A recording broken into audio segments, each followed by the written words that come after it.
Assalamualaikum warahmatullahi wabarakatuh. Perkenalkan, nama saya Desi Langga. Saya perwakilan dari kelompok 4 kelas 11 RPL 2 akan menceritakan kembali tentang kasus pembantaian etnis Tionghoa di kerusuhan Mei 1998 yang dimana terjadi beberapa pelanggaran HAM yang pernah terjadi di Indonesia, teman-teman. Akan seperti apa ceritanya? Mari kita bahas bersama-sama.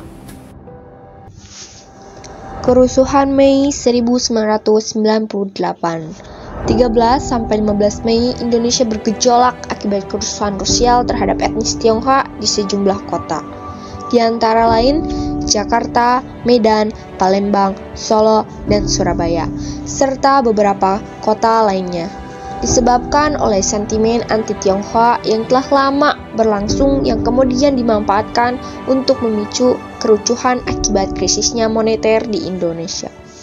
Jadi seperti itu, teman-teman, awal mula terjadinya kerusuhan Mei 1998 yang dimana terjadi pembantaian etnis Tionghoa di negara Indonesia, yang pada mulanya terjadi atas sentimen anti-Tionghoa yang berlangsung lama, kemudian dimanfaatkan untuk memicu kericuhan krisis moneter di negara Indonesia, teman-teman.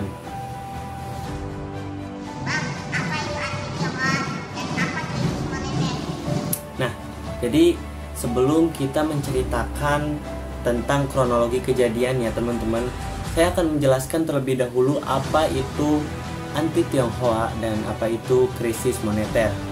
Nah, sebelum kita tahu apa itu anti-Tionghoa, kita harus tahu terlebih dahulu apa itu etnis Tionghoa.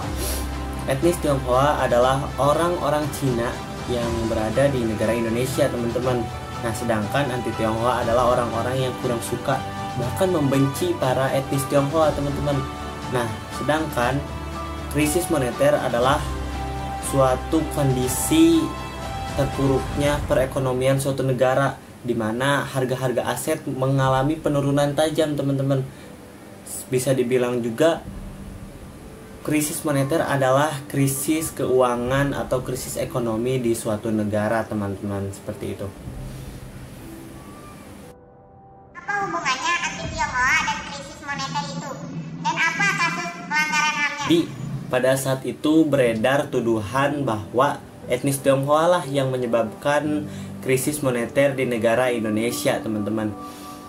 Tuduhan pada informasi tersebut disebabkan oleh beberapa jenderal yang mungkin tidak memiliki hubungan perekonomian di negara Indonesia. Tuduhan bahwa etnis Tionghoa sengaja menimbun sembako sehingga rakyat Indonesia kelaparan dan sengsara, teman-teman. Nah, hal itulah yang memicu kebencian dan semakin benci para anti-Tionghoa terhadap etnis Tionghoa, teman-teman. Berikut adalah kronologi terjadinya pembantaian etnis Tionghoa di kerusuhan Mei 1998 dan beberapa pelanggaran HAM yang terjadi di kerusuhan tersebut. Mari kita simak baik-baik. Di Sidopoto, Surabaya, pada tanggal 14 Mei 1998, para perusuh menargetkan toko dan rumah milik orang Tionghoa, menjarah harta dan membakar properti mereka. Tim gabung pencari fakta menemukan 2 kasus pemerkosaan dan 4 kasus kekerasan seksual. Di hari yang sama, di Padang, Sumatera Barat, 10 kantor, bank, dan ruang pamer rusak dilempari batu oleh perusuh yang terdiri dari mahasiswa. Di Palembang, Sumatera Selatan, belasan mobil dibakar, puluhan orang luka-luka terkena lemparan batu. 15 Mei 1998, pukul 14.20, ribuan perusuh dari Surakarta tiba di Boyolali, membakar pabrik, mobil, dan rumah, juga memblokir jalan dari Semarang ke Surakarta. Kurang lebih seperti itu cerita pembantaian etnis Tionghoa di kerusuhan Mei 1998, teman-teman. Jika teman-teman lebih tahu ataupun lebih paham tentang kronologi kejadiannya dan tentang peristiwa tersebut, boleh teman-teman komen di kolom komentar. Kita sharing-sharing, kita belajar bareng. Semoga yang tadi disampaikan kita bisa mendapatkan pelajarannya, teman-teman. Sekian dari saya, kurang lebihnya mohon dimaafkan. Wabillahi taufiq wal hidayah. Wassalamualaikum warahmatullahi wabarakatuh.